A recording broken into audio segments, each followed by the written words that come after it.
Ang huling bilin ay ang pinakamahalaga sa lahat. Bawal ang ingay sa pamamahay na ito, Mrs. Santos. Sabi ng lalaking nasa harapan ni Clara. Ang boses nito ay malamig at matigas. Walang anumang emosyon. Walang malakas na musika. Walang sigawan. Walang telebisyon na halos bingiin ka. Ang gusto ko lang ay katahimikan. Maliwanag ba? Napalunok si Clara. Naramdaman niya ang unti-unting panlalamig ng kanyang mga palad. Tumango siya ng mabilis. Opo, sir. Maliwanag po. Kailangan niya ang trabahong ito.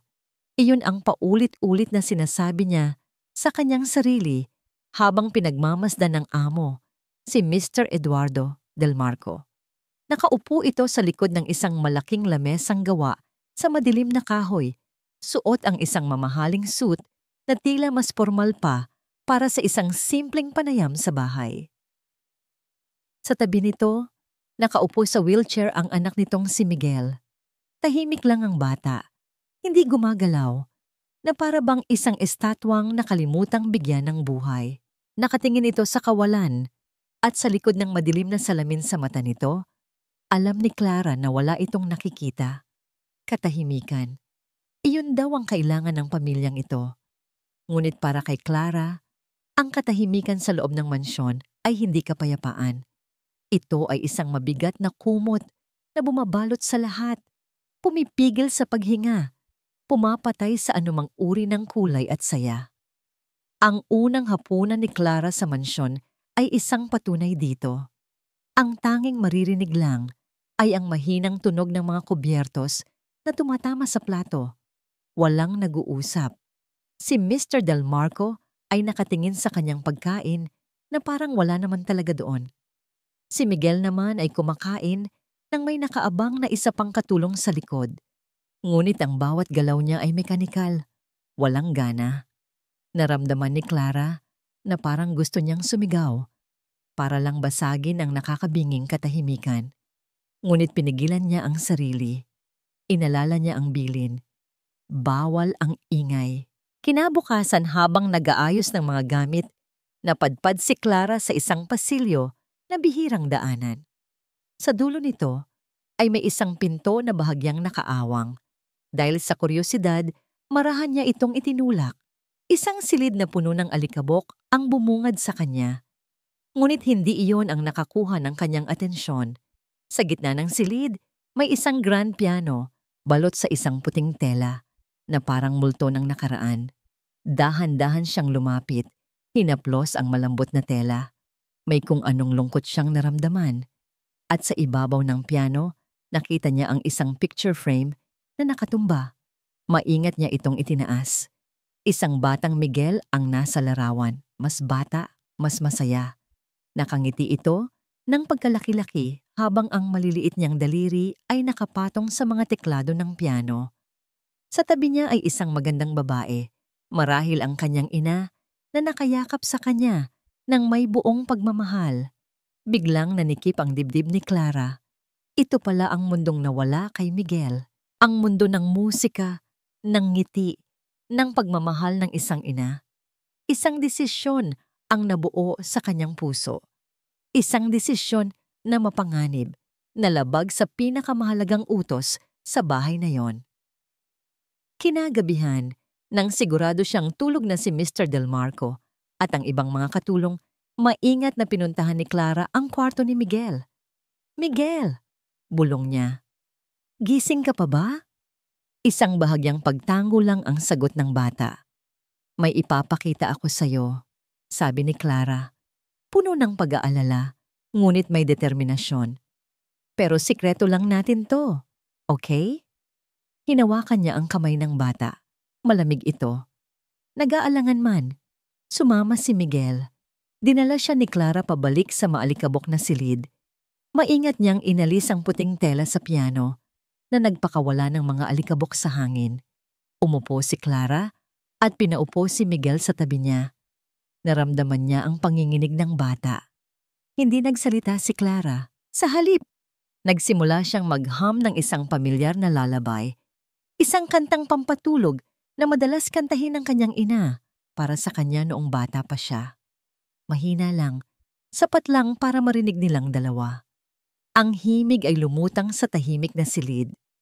Pagkatapos ng ilang sandali, dahan-dahan niyang kinuha ang kamay ni Miguel at marahan itong ipinatong sa ibabaw ng malamig at makinis na mga teklado ng piano. "Nararamdaman mo ba?" bulong niya. "Dito nagsisimula ang musika." Ngunit sa sandaling dumampi ang dulo ng daliri ni Miguel sa isang teklado, bigla itong napahiyaw ng mahina. Mabilis nitong binawi ang kanyang kamay, na para bang napaso sa apoy. Tumingin si Clara sa bata. Sa ilalim ng sinag ng buwan na tumatagos sa bintana, nakita niya ang pinaghalong takot at isang matinding pangungulila sa mukha nito. Nanginginig ang mga labi ni Miguel na para bang may gusto itong sabihin, ngunit walang boses na lumalabas. Napahinto sa paghinga si Clara. Ang puso niya'y kumakabog. Tinanggihan ba siya nito? O ang alaala ng musika ay mas masakit pa pala kaysa sa katahimikan? Para kay Eduardo Del Marco, ang kaayusan ay kapangyarihan.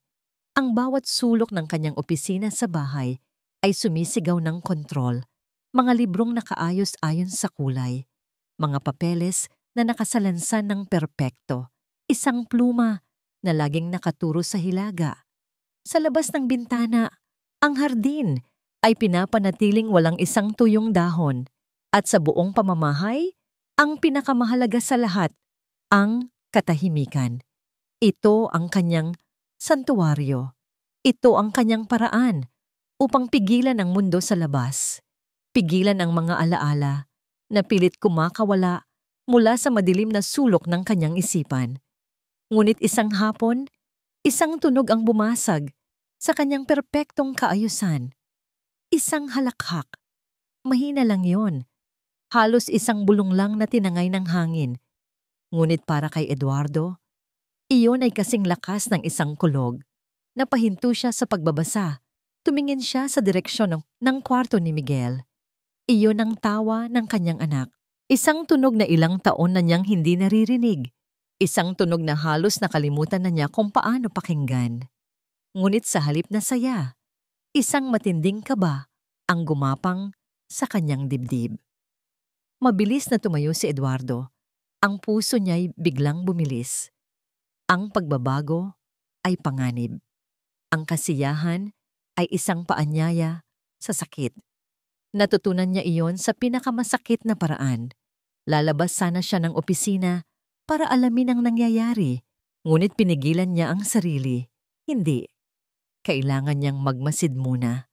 Kinagabihan, sa hapagkainan, pinanood niya ang bawat galaw ng bagong katulong, si Clara. Pinanood niya kung paano ito magsalita kay Miguel nang may ngiti, kung paano nito inilalarawan ang amoy ng ulam. At nakita niya ang isang bagay na lalong nagpakaba sa kanya. Bahagyang nakangiti si Miguel habang kumakain. Hindi niya ito pinansin. Nagpatuloy si Eduardo sa pagkain, ngunit ang kanyang isip ay lumilipad na. Bumalik siya sa kanyang opisina. Sinubukang ibalik ang sarili sa trabaho, ngunit nabigo siya. Ang kanyang mga mata ay napako sa isang litrato sa kanyang lamesa. Isang litrato ng kanyang asawa, si Luz. Ang nangiti nito sa larawan ay parang araw, nakakasilaw, puno ng buhay. At sa isang iglap, bumalik ang lahat. Ang ulan. Ang malakas na buhos ng ulan sa windshield ng kotse. Ang tunog ng wiper na pilit nilalabanan ang kalikasan. Ang tawa ni Luz habang kinakantahan nila si Miguel sa likod. Tapos, ang pag-iwas niya sa isang truck. Ang pag-ikot ng sasakyan. Ang nakakabinging tunog ng nababasag na salamin at nayuyuping bakal. At pagkatapos, ang katahimikan.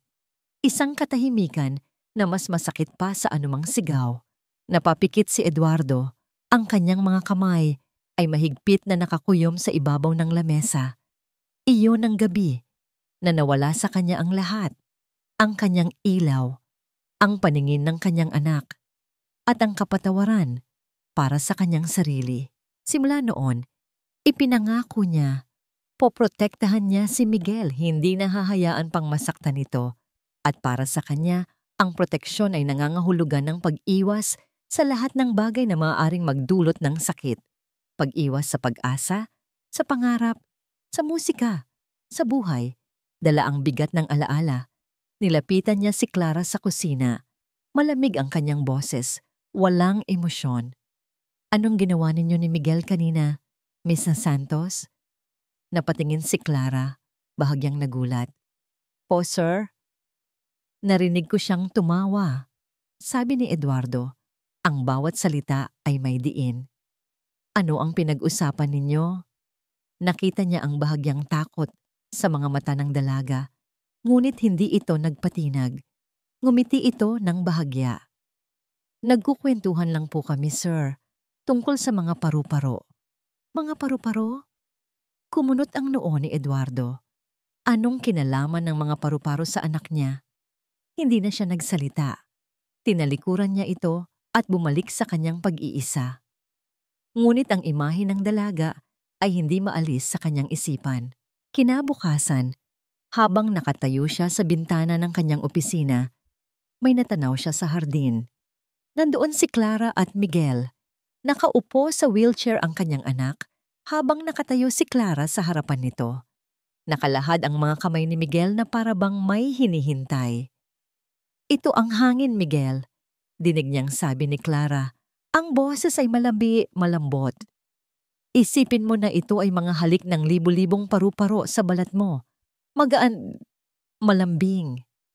Isinara ni Miguel ang kanyang mga mata at isang nangiti ang muling sumilay sa kanyang mga labi. Pagkatapos ay nagsimulang gumalaw si Clara, umiikot-ikot ng dahan-dahan. At kapag nagsasayaw ang mga paru-paro, patuloy nito, ganito ang pakiramdam. Isang sayaw na hindi nakikita ng mata, pero nararamdaman ng puso. Napahigpit ang hawak ni Eduardo sa hamba ng bintana. Ang eksenang nasa harapan niya ay maganda, payapa. Ngunit sa loob niya, isang bagyo ang namumuo. Isang paglabag. Nilalabag ng babaeng ito ang lahat ng kanyang mga patakaran. Sinasira nito ang pader na matagal niyang itinayo sa paligid ng kanyang anak. Gusto niyang sumigaw. Gusto niyang patigilin ito. Ngunit bago pa man siya makakilos, isang pamilyar na itim na kotse ang pumarada sa tapat ng mansyon. Bumukas ang pinto at bumaba si Elena, ang kapatid ng kanyang yumaong asawa. Nakita nito ang eksena sa hardin at isang ngiting hindi maintindihan ni Eduardo ang gumuhit sa mga labi nito. Lumapit ito sa kanya. Ang tingin ay nasa hardin pa rin. Mukhang espesyal ang bago mong katulong, sabi ni Elena. Ang boses ay puno ng kahulugan. Pagkatapos ay tumingin ito ng diretso kay Eduardo. Mag-ingat ka, Eduardo. Para kay Elena, ang hustisya ay isang malamig na putahe na pinakamasarap ihain kapag ang biktima ay walang kamalay-malay. Habang pinagmamasdan niya ang eksena sa hardin, si Clara, na tila isang anghel na nagtuturo kay Miguel kung paano damhin ang hangin, at si Eduardo na nakatanaw mula sa bintana na may halong pagkalito at takot. Isang pamilyar na init ng galit ang kumulo sa kanyang dibdib. Ngunit sa labas, isang ngiti ang nanatili sa kanyang mga labi. Ang nangiting iyon, ang kanyang maskara, ang kanyang sandata. Mag-ingat ka, Eduardo, sabi niya, at nakita niya ang pagtibay ng panga nito. Alam niya kung aling mga butones ang pipindutin. Pumasok sila sa loob ng mansyon. Para sa iba, si Elena ay ang mapagmahal na tiyahin, ang nag-iisang koneksyon ni Miguel sa pamilya ng kanyang ina. Ang balikat na laging handang sandalan ni Eduardo sa kanyang pagdadalamhati. Isang malaking kasinungalingan. Hindi niya kailanman mapapatawad si Eduardo. Para sa kanya, hindi aksidente anang nangyari. Iyon ay kapabayaan. Iyon ay resulta ng pagiging mayabang at walang ingat ni Eduardo. Kinuha nito ang pinakamamahal niyang kapatid, si Luz, at bilang kabayaran, sisirain niya ang buhay ni Eduardo, hindi sa paraang marahas, kundi sa paraang mabagal at masakit. Ang pinakamabisang paraan, ang panatilihin itong bilanggo sa sarili nitong pagkakasala. Umupo si Elena sa mamahaling sofa, tinanggap ang inaalok na tsaa ng isang katulong. "Oh, kamusta na si Miguel?" Tanong niya. Ang boses ay puno ng pag-aalala. "Ganoon pa rin," sagot ni Eduardo, umupo sa tapat niya. "Hindi ako sigurado," sabi ni Elena. Dahan-dahang inilapag ang tasa. "Nakita ko siyang ngumiti kanina. Isang bagay na matagal ko nang hindi nakikita." Tumingin si Elena kay Eduardo na para bang nagbabahagi ng isang sikreto. Malakas ang epekto sa kanya ng bagong katulong, si Clara, tama ba? Tumangulang si Eduardo, hindi nagsasalita. Alam ni Elena na nagtatanim na siya ng binhi ng pagdududa. Noong nabubuhay pa si Luz, madalas silang magtalo. Naalala ni Elena ang isang pag-uusap nila sa telepono, ilang linggo bago ang aksidente. "Hindi mo naiintindihan, ate," sabi ni Luz noon, may bahid ng inis sa boses. "Mahal ako ni Eduardo." "Binubulag ka ng pagmamahal na yan, Luz," sagot ni Elena. "Masyadong mabilis ang buhay niya. Masyadong mapanganib. Isang araw sisirain ka niya." "Hindi," mariing sabi ni Luz. "Ililigtas niya ako." Isang mapait na ngiti ang sumilay sa mga labi ni Elena habang inaalala iyon. Tingnan mo kung sino ang nangailangan ng kaligtasan ngayon. Nagpaalam siya kay Eduardo at sinabing pupuntahan niya si Miguel sa kwarto. Ito ang kanyang pagkakataon. Kumatok siya ng dahan-dahan sa pinto ni Clara. Nang bumukas ito, isang matamis na ngiti ang ibinigay niya. "Hello, Clara. Ako si Elena, tiyahin ni Miguel." "Magandang hapon po, ma'am," sagot ni Clara, may halong paggalang at kaba. "Gusto ko lang magpasalamat sa'yo," sabi ni Elena. Ang boses ay tila pulot. "Nakikita ko ang pagbabago kay Miguel. Malaking tulong ka sa kanya." "Ginagawa ko lang po ang trabaho ko," nahihiyang sagot ni Clara. "Hindi. Higit pa sa trabaho ang ginagawa mo," pagpapatuloy ni Elena habang maingat na sinusuri ang reaksyon ng dalaga. "Nakikita ko kung gaano ka ka-espesyal sa kanya. Pero alam mo, si Miguel, napakasensitibo niya. Madali siyang umasa, kaya kailangan nating mag-ingat na hindi siya mabigyan ng maling pag-asa." Ang mga salitang yon ay tila mga karayom na may lason. Ngumiti si Clara, ngunit nakita ni Elena ang pagdaan ng sakit sa mga mata nito. Magaling. Alam na niya ngayon ang kahinaan nito. Sa mga sumunod na araw, bumalik-balik si Elena sa mansyon. Nagkukunwari siyang nakikipagkaibigan kay Clara. Ngunit ang totoo, nagmamasid siya, naghihintay. Hanggang isang hapon, narinig niya ang isang bagay na hindi dapat marinig sa mansyon na yon. Musika. Isang mahinang tunog ng piano. Sinundan niya ang tunog. Ang puso niya'y tumitibok sa pananabik. Dinala siya nito sa silid musika na matagal nang nakasara. Dahan-dahan sumilip siya sa bahagyang nakaawang na pinto. At doon, nakita niya ito, ang eksenang magiging katapusan ni Clara. Nakatayo si Miguel sa tabi ng piano habang si Clara ay marahang ginagabayan ang mga kamay nito sa mga teklado. Pagkatapos, tumayo si Clara. Kinuha niya ang mga kamay ni Miguel. Ganito ang pakiramdam ng isang waltz, Miguel. Bulong nito. Isang bilang. 2, 3. Nagsimula silang gumalaw, umikot ng dahan-dahan sa gitna ng silid. Nakapikit si Miguel, ngunit isang nangiti ng purong kaligayahan ang nakaguhit sa kanyang mukha. Isang nangiti na para kay Di Elena ay isang insulto sa alaala ni Luz. Sa halip na galit, isang malamig na determinasyon ang naramdaman ni Elena. Ito na. Ito na ang sandata niya. Walang ingay, maingat niyang inilabas ang kanyang cellphone. Itinutok niya ang kamera sa dalawa, siniguradong kitang-kita ang nangiti sa mukha ni Miguel at ang paghawak ni Clara sa baywang nito. Nag-record siya ng halos 1 minuto. Pagkatapos, tumalikod siya. lumayo sa silid, at bumalik sa kotse niya. Hindi niya pinatay ang recording. Sa halip din, pinindot niya ang send. Pinadala niya ito kay Eduardo. At para siguraduhin ang epekto, nag-type siya ng isang maikling mensahe. Bawat salita ay pinili para maghasik ng lason. Eduardo, sa tingin ko kailangan mong makita ito. Nag-aalala ako para kay Miguel. Pinindot ni Elena ang send. Isang ngiting tagumpay ang sumilay sa kanyang mga labi habang pinapaandar niya ang kotse palayo. Ngayon, kailangan na lang niyang maghintay na kumalat ang lason. Nasa kalagitnaan ng pag-aaral ng isang quarterly report, si Eduardo, nang mag-vibrate ang kanyang cellphone sa ibabaw ng lamesa. Isang tunog na karaniwan, ngunit sa hindi malamang dahilan, isang kaba ang biglang kumurot sa kanyang dibdib. Kinuha niya ito. Isang video message mula kay Elena. Napakunot ang kanyang noo. Binuksan niya ito. Ang unang bumungad sa kanya ay ang imahe ng kanyang anak, si Miguel. Nakatayo ito sa gitna ng music room, isang lugar na matagal na niyang isinara at ibinaon sa limot. At kasama nito, si Clara. Nakapatong ang mga kamay ni Clara sa baywang ni Miguel.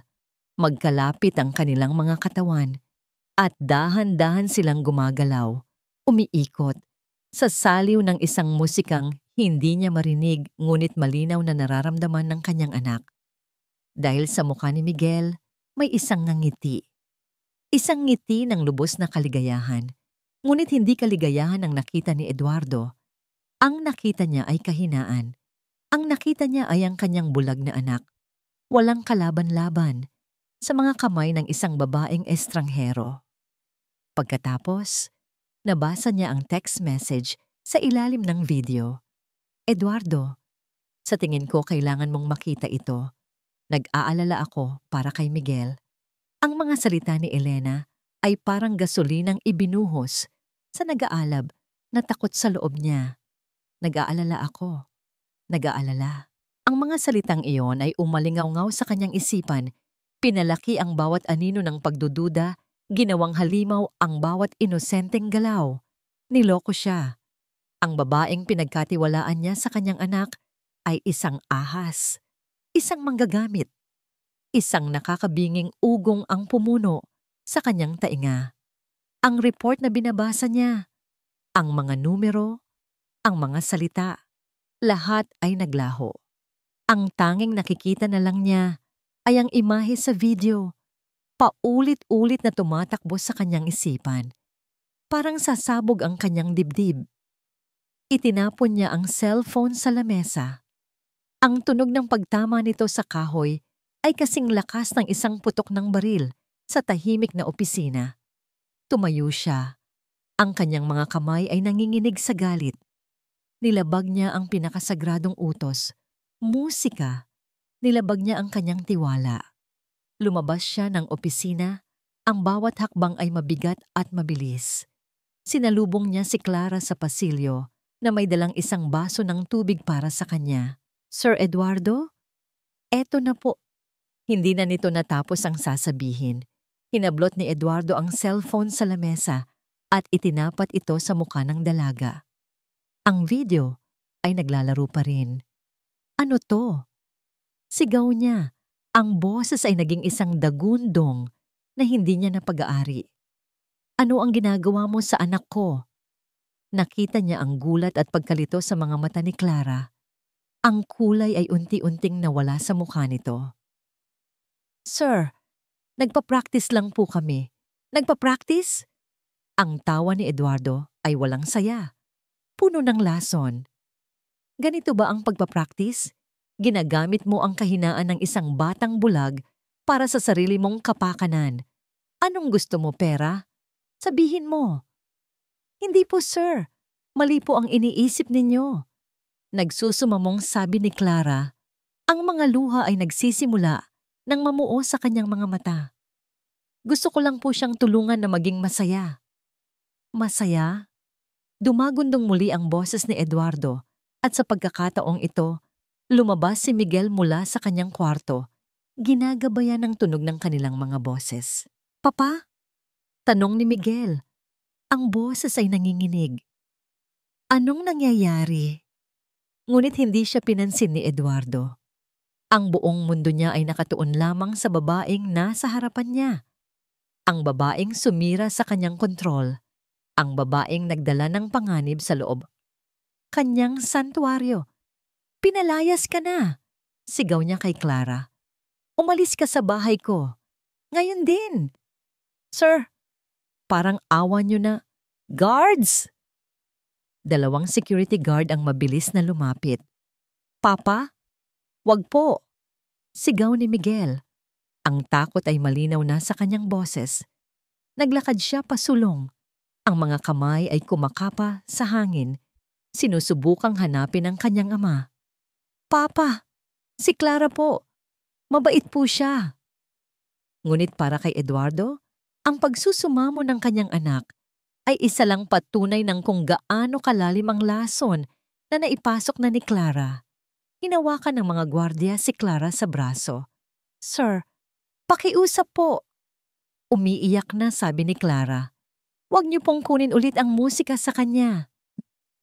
Ang huling mga salitang iyon ang tuluyang sumira sa natitirang kontrol ni Eduardo. Ito ang huling sampal. Ang pagbanggit sa musikang iyon. Ang musikang kasama niya noong gabing namatay si Luz. Labas! Iyon na lang ang salitang lumabas sa kanyang bibig. Habang kinakaladkad ng mga gwardiya si Clara palabas, nagtama ang kanilang mga mata sa huling pagkakataon. Nakita niya ang sakit, ang pagtataka, ang kawalan ng katarungan. Pagkatapos, ang tingin niya ay napunta kay Miguel. Nakaluhod na ito ngayon sa sahig, humahagulgol. Ang mga kamay ay nakatakip sa kanyang mga tainga na parabang sinusubukang pigilan ang katahimikang pilit na ibinabalik ng kanyang ama. Clara! Sigaw nito. Isang malakas na kalabog ang narinig ni Eduardo. Ang pagsara ng pinto. Nawala na si Clara. Ang tanging natira na lang ay ang nakakabininging katahimikan. At sa gitna nito, ang tunog ng kanyang anak na umiiyak. Nawala ang mga paru-paro.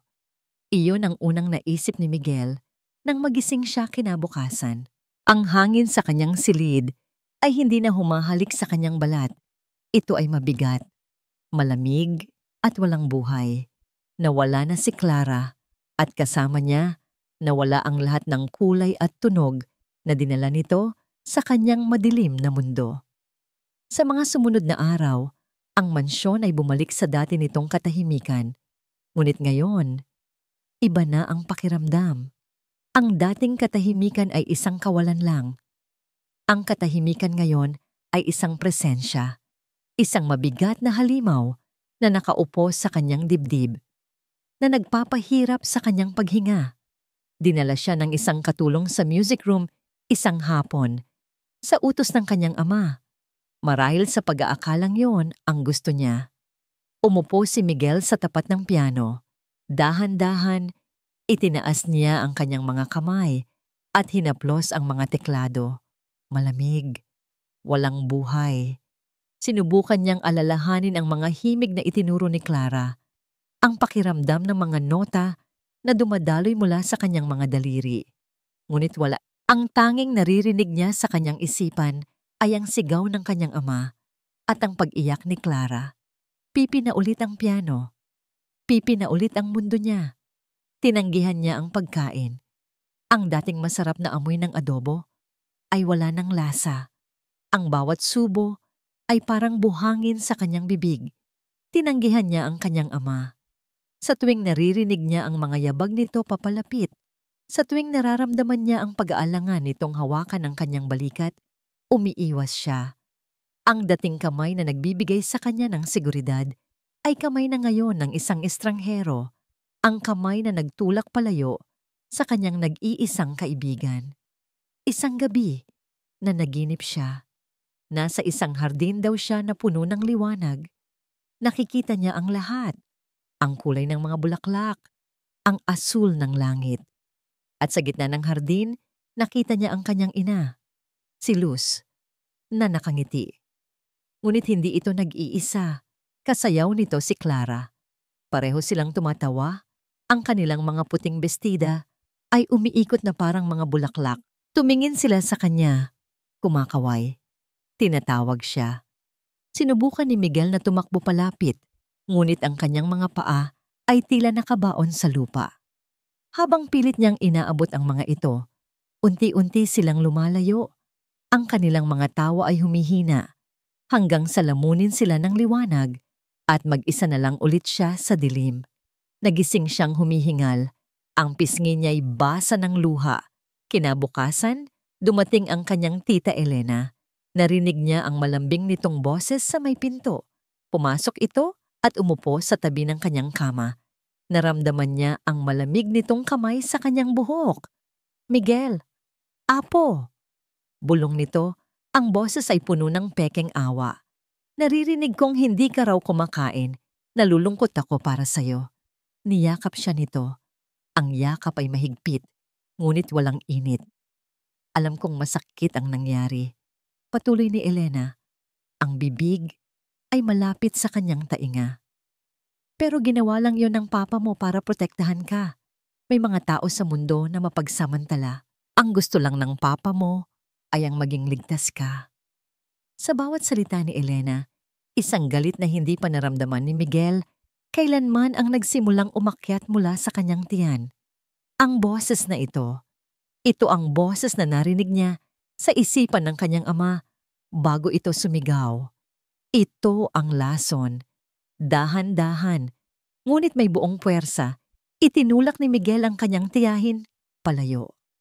Nagulat si Elena. "Miguel?" Tumingin si Miguel sa direksyon ng boses nito. Ang kanyang mga matang walang nakikita ay nag-aapoy. At sa unang pagkakataon, sa loob ng maraming araw, nagsalita siya. Ang kanyang boses ay mahina. Nanginginig, ngunit puno ng bigat. "Sinungaling ka." Natigilan si Elena. "Narinig ko ang lahat." Ang mga salitang yon ay tumama kay Eduardo nang mas malakas pa sa isang sampal. "Sinungaling ka. Narinig ko ang lahat." Nakatayo siya sa labas ng kwarto ni Miguel. Hindi sinasadyang marinig ang pag-uusap. Narinig niya ang pagtatangka ni Elena na lasunin ang isip ng kanyang anak. At narinig niya ang hindi inaasahang paglaban ni Miguel. Narinig niya ang mabilis na pag-alis ni Elena na hindi na nagpaalam.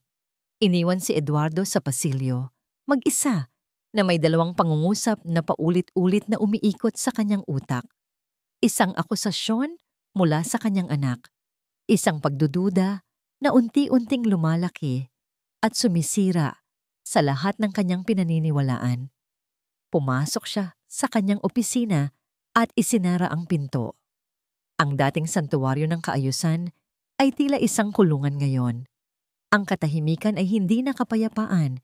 Ito'y isang pag-amin ng pagkakasala. Naupo siya sa kanyang upuan, ngunit hindi siya mapakali. Ang mukha ni Clara na puno ng sakit. Ang pag-iyak ni Miguel sa sahig. Ang ngiti ni Elena na puno ng kahulugan. Ang mga imaheng iyon ay naglalaro sa kanyang isipan na parang isang sirang plaka. Ano ang nagawa niya? Dinala siya ng kanyang mga paa sa isang sulok ng silid, sa isang aparador na gawa sa nara. Binuksan niya ito. Sa loob, sa ilalim ng mga lumang dokumento, ay may isang maliit na baul na gawa sa kahoy, ang baul ni Luz. Simula nang mamatay ito, hindi niya ito binuksan. Takot siya. Takot siya sa mga alaala na nakatago sa loob. Ngunit ngayon, ang takot na yon ay mas maliit na kumpara sa takot na baka habang buhay na siyang namuhay sa isang kasinungalingan. Nanginginig ang mga kamay niya habang inaangat ang takip. Ang amoy ng mga lumang papel at ng pinatuyong bulaklak ng sampagita ay sumalubong sa kanya. Sa loob, nakikita niya ang mga pamilyar na bagay, mga sulat niya para dito. Isang seashell mula sa una nilang date, ang panyong ginamit nito noong kanilang kasal. At sa ilalim ng lahat, may isang tablet. Luma na. Hindi niya alam kung gagana pa ito. Kumuha siya ng charger, isinaksak ito at naghintay. Pagkatapos ng ilang minuto ng pananabik, bumukas ang screen. May isang video file lang na nakasave dito. Ang pangalan, "Para sa'yo, mahal." Napalunok si Eduardo. Pinindot niya ang play. Ang mukha ni Luz ang bumungad sa kanya. Maputla ito. Mas payat kaysa sa huli niyang natatandaan at nakahiga ito sa isang kama sa ospital. Ngunit ang nangiti nito ay nandoon pa rin, kasing liwanag ng dati. "Hello, mahal." Simula nito, ang boses ay mahina ngunit malinaw. "Kung pinapanood mo to, ibig sabihin, wala na ako." Huminto ito, huminga ng malalim. "May mga gusto lang akong sabihin na hindi ko nasabi ng personal. Una, para kay Miguel, sa ating anghel. Sabihin mo sa kanya na mahal siya ni Mama. At sabihin mo sa kanya na huwag niyang kakalimutan ng musika. Ang pangarap ko para sa kanya ay hindi ang maging ligtas lang. Ang pangarap ko ay makita siyang sumasayaw sa agos ng buhay. Kahit sa dilim, pwede pa ring sumayaw." Ang mga luha ay nagsimula nang dumaloy sa mga pisngi ni Eduardo. Pagkatapos, tumingin si Luz ng diretso sa kamera na para bang nakikita siya nito sa kabilang panig ng panahon. "At para sa'yo, Eduardo, aking mahal." Humina ang boses nito, puno ng emosyon. "Hindi mo kasalanan. Naririnig mo ba ako? Ang aksidente ay aksidente. Huwag mong ikulong ang sarili mo sa kasalanang hindi naman sa'yo. Huwag mong hayaang ang takot natin ang maging kulungan ng anak natin." Napahagulgol si Eduardo. Ang tunog ay napuno ng sakit at pagsisisi na matagal niyang kinimkim. "Patawarin mo na ang sarili mo, mahal," sabi ni Luz. Isang butil ng luha ang pumatak mula sa kanyang mata. "Para sa akin. Para kay Miguel. Mabuhay kayo. Magmahal kayo. At sumayaw kayong muli." Nagtapos ang video. Naiwan si Eduardo sa katahimikan. Hawak ang tablet na tila isang sagradong bagay. Ang mga salita ni Luz ay parang isang susi na nagbukas sa lahat ng rehas na ikinulong niya sa kanyang puso. At sa pagbukas nito, isang nakakasilaw na liwanag ng katotohanan ang bumuhos. Hindi niya pinoprotektahan si Miguel. Sinasaktan niya ito. Hindi si Clara ang kaaway, si Elena. At ang pinakamalaking bilanggo sa bahay na ito ay hindi ang kanyang bulag na anak, kundi siya. Umupo si Eduardo sa sahig, sa gitna ng dilim, basang-basa sa luha. Nawala na ang lahat, ang tiwala ng kanyang anak, ang babaeng maaaring nagligtas sa kanila, ang mga taon na sinayang niya sa pagpaparusa sa sarili. Nasa pinakamababang punto na siya ng kanyang buhay.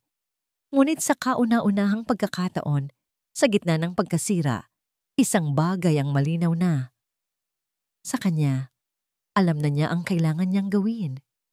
Kinaumagahan, ibang Eduardo Del Marco ang nagising. Wala na ang bigat sa kanyang dibdib. Napalitan ito ng isang matatag na determinasyon. Wala na ang takot sa kanyang mga mata. Napalitan ito ng isang malinaw na layunin.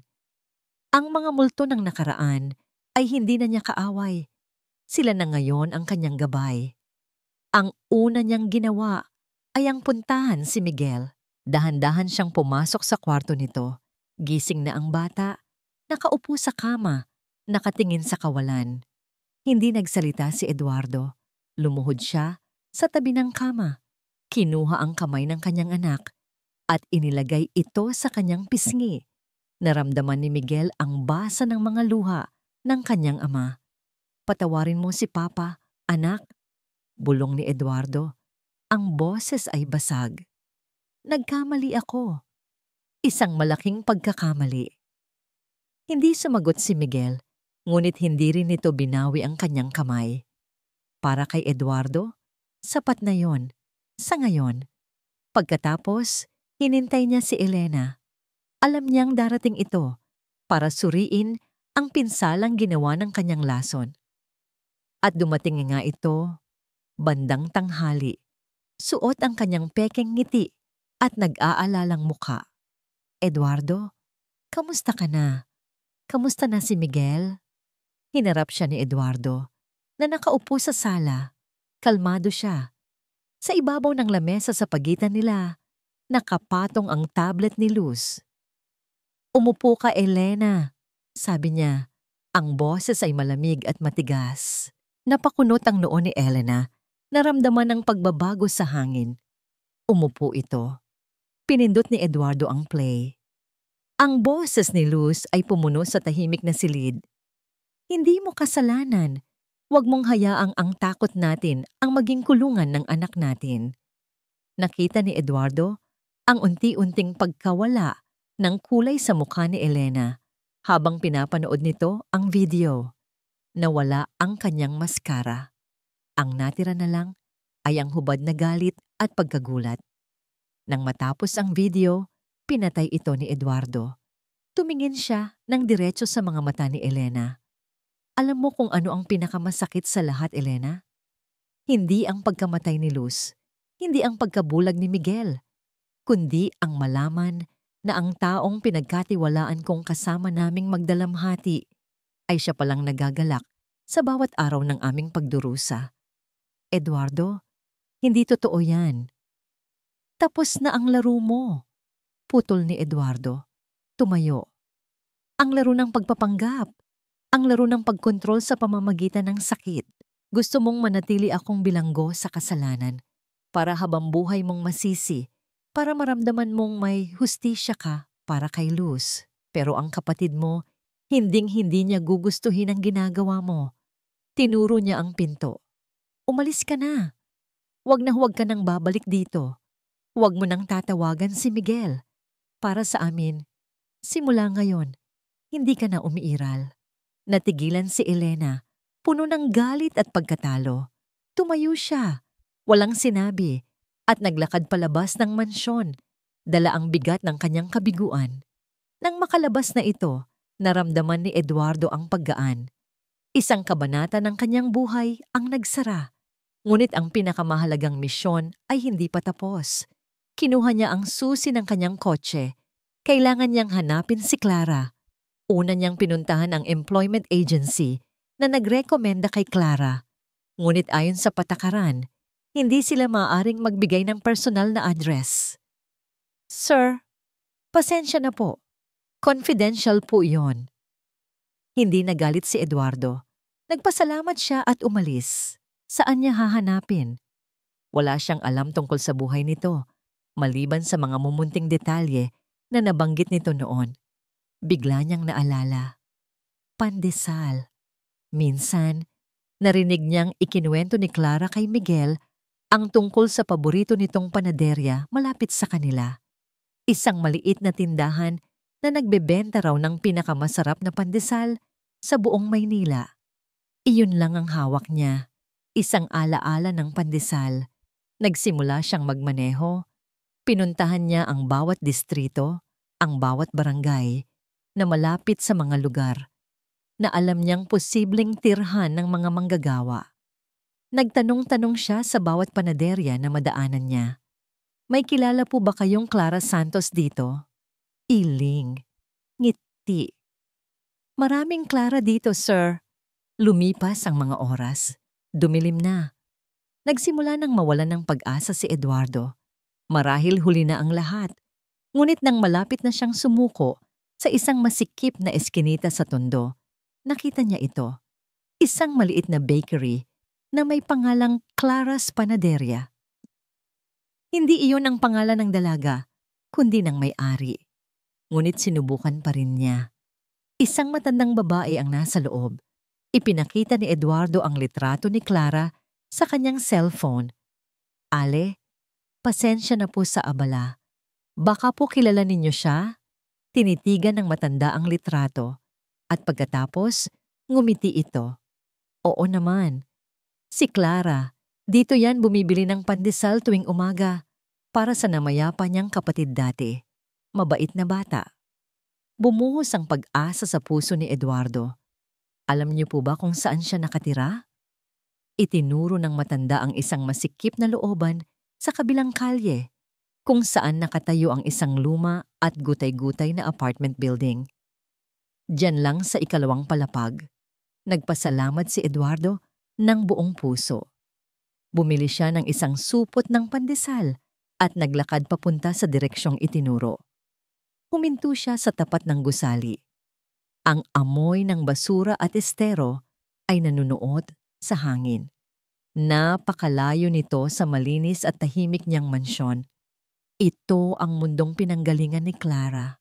Ito ang mundong pinagbalikan niya matapos niya itong itaboy. Huminga siya ng malalim, dala ang bigat ng kanyang pagkakasala at ang mumunting pag-asa. Inakyat niya ang hagdanan. Bawat baitang ay tila isang hakbang patungo sa kanyang paghuhukom. Ang puso ni Clara ay mabigat na parang bato. Matapos siyang palayasin sa mansyon, bumalik siya sa kanyang lumang buhay, ngunit wala nang laman ang mundo niya. Nawala ang kanyang trabaho, nawala ang kanyang kaibigan. Ngayon, pati ang musika ay nawala na rin. Pinilit niyang magtrabaho sa isang karinderya sa kalapit na kalye. Ngunit ang bawat pagbabalot niya ng pandesal, ang bawat paghuhugas niya ng pinggan, ay paulit-ulit na nagpapaalala sa kanya kay Miguel. Ang kanyang nangiti, ang kanyang tawa. At ang dilim na ngayon ay bumabalot sa kanyang puso. Pinilit niyang huwag isipin si Miguel, ngunit hindi niya magawa. Isang hapon, habang nakaupo siya sa kanyang maliit na kwarto, nagbabasa ng isang lumang libro. Isang katok ang narinig niya sa kanyang pinto. Tinigil niya ang kanyang paghinga. Sino? Dahan-dahan niyang binuksan ang pinto. At doon, nakatayo sa labas, ay si Eduardo. Napatigil siya. Sa unang pagkakataon, hindi niya alam kung ano ang sasabihin. Sa unang pagkakataon, hindi niya alam kung ano ang gagawin. Nakita niya ang pagod sa mga mata nito, ang pagsisisi, at ang isang bagay na hindi niya inaasahan, pagkalito. Clara, mahinang sabi ni Eduardo, patawarin mo ako. Pumasok siya sa loob.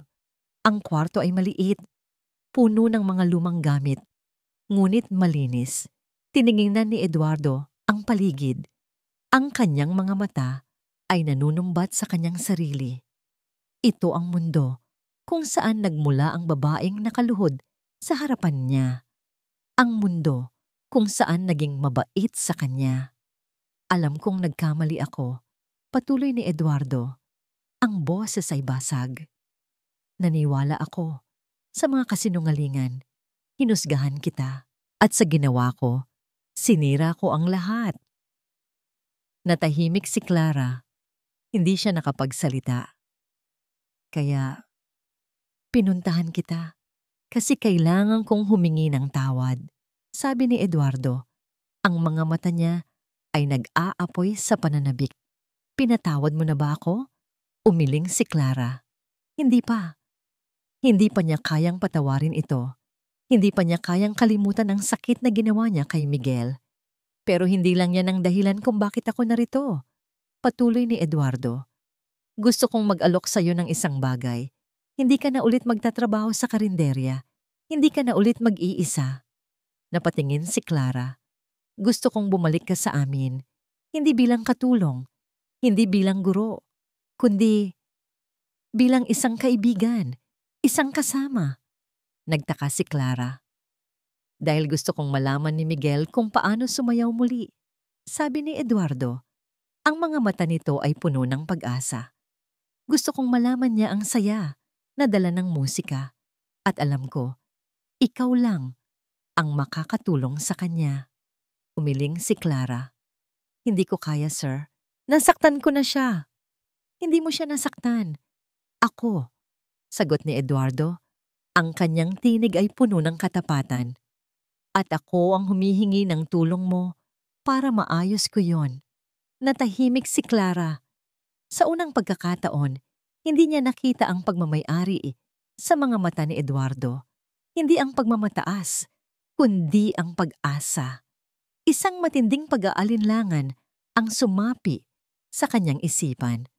Paano kung magkamali ulit siya? Paano kung muling masaktan si Miguel? Ngunit ang mukha ni Eduardo, ang matapat na pagsusumamo sa mga mata nito, ay hindi niya kayang baliwalain. At ang pag-asa sa kanyang sarili, ang pag-asang makatulong ulit kay Miguel, ay hindi niya kayang tanggihan. Pero sir, sabi ni Clara, nag-aalangan. Babalik po ako. Kung gusto niyo po akong tawaging Clara, hindi po yung katulong. Napangiti si Eduardo. Clara, ulit niya. Salamat. Pagkalipas ng ilang araw, bumalik si Clara sa mansyon. Hindi na siya nagtatrabaho bilang katulong. Binigyan siya ni Eduardo ng sariling kwarto. Sa tabi ng kwarto ni Miguel, nagtataka si Miguel sa una. Pinilit niyang iwasan si Clara. Ngunit hindi sumuko si Clara. Sa unang pagkakataon, binigyan siya ni Eduardo ng kanyang buong pagtitiwala. Nagsimula ang lahat ng dahan-dahan. Sa silid musika, sinimulan ni Clara na ituro kay Miguel ang mga simpleng step sa pagsayaw na tinutulungan siya ni Eduardo. Ang mga hakbang ay simple, ngunit ang pag-asa ay malaki. Sa una, ayaw makipagtulungan ni Miguel, ngunit sa paglipas ng panahon, nawala ang kanyang pag-aalinlangan. Nakita niya ang sinseridad sa mga salita ni Clara, ang pag-asa sa kanyang ama. Sa bawat hakbang, sa bawat himig, ang mga puso ng tatlo ay unti-unting gumagaling. Isang hapon, habang si Eduardo ay nagtuturo kay Miguel ng isang simpleng paso doble, biglang nagkatinginan sila ni Clara. Isang hindi inaasahang kuryente ang dumaan sa kanilang mga kamay. Nagulat silang pareho. Sorry, sabi ni Eduardo. Mabilis na binawi ang kanyang kamay. Ngumiti si Clara. Ang kanyang puso ay biglang tumibok ng mabilis. Okay lang po, sir. Eduardo, ang araw na yon ay isang bagong simula. Isang pahina sa kanilang kwento. Isang pag-asa. Lumipas ang 6 na buwan. Ang mansyon ng mga Del Marco ay hindi na isang malamig na museo ng katahimikan. Ngayon, ito'y isang tahanan na puno ng musika at tawanan. Ang mga umaga ay hindi na nagsisimula sa tunog ng mga kubyertos, kundi sa tunog ng piano na malayang tumutugtog mula sa music room. Si Eduardo at Miguel ay sabay nang nag-aalmusal, nagkukwentuhan tungkol sa mga pangarap at mga plano, mga bagay na dati bawal banggitin. Ang pagitan sa kanilang dalawa ay tuluyan ng nawala, napalitan ng isang ugnayan na mas matibay pa kaysa dati, isang ugnayan na hinulma ng sakit, pagpapatawad at sayaw. Sa tulong ni Clara, hindi lang natutong sumayaw muli si Miguel. Natuto siyang bumuo ng sarili niyang musika at si Eduardo natuto siyang makinig, hindi lang sa tenga, kundi sa puso. Isang gabi, pinatawag ni Eduardo si Clara sa kanyang opisina. Hindi na ito ang malamig at nakakatakot na lugar tulad ng dati. Ngayon, may mga bulaklak na sa florera at ang mga bintana ay laging bukas. Clara, may gusto akong ipakita sa'yo, sabi ni Eduardo. Isang ngiti ang nasa kanyang mga labi. Iniabot niya ang isang folder. Binuksan ito ni Clara. Sa loob ay mga papeles para sa isang bagong foundation. The Clara Luz Foundation, basa niya ng malakas. Ang kanyang mga mata ay nanlaki sa gulat. Isang pundasyon para tulungan ang mga batang bulag na matuklasan ang kanilang talento sa musika at sining, paliwanag ni Eduardo. Para sa lahat ng mga Miguel sa mundo na nangangailangan lang ng isang taong maniniwala sa kanila. Tumingin si Clara sa pangalan. Clara at Luz, liwanag at linaw. Pinagsama mo ang mga pangalan natin. Bulong niya. Ang puso niya'y puno ng emosyon. Dahil kayong dalawa ang nagdala ng liwanag sa buhay ko. Sagot ni Eduardo. Ang kanyang boses ay puno ng sinseridad. Si Luz ang nagturo sa akin kung paano magmahal noon. At ikaw ang nagturo sa akin kung paano magmahal muli. Nang gabing iyon, Idinaos ang isang maliit na pagtitipon sa mansyon para opisyal na ilunsad ang foundation. Naroon ang mga malalapit na kaibigan at kasosyo sa negosyo ni Eduardo. Ang sentro ng entablado ay ang grand piano at sa harap nito, buong kumpiyansang nakaupo si Miguel. Ang susunod na piyesa ay isang orihinal na komposisyon. Sabi ng MC, pinamagatan itong Sayaw ng Mga Paru-Paro. Iniaalay ng kompositor sa kanyang ama at sa kanyang guro. Nagsimulang tumugtog si Miguel. Ang musika ay dumaloy sa silid. Hindi ito malungkot. Hindi ito masakit. Ito ay puno ng pag-asa, ng kagalakan, ng paglipad. Ito ang tunog ng isang kaluluwang nakalaya. Napuno ng luha ang mga mata ni Eduardo habang pinapanood ang kanyang anak.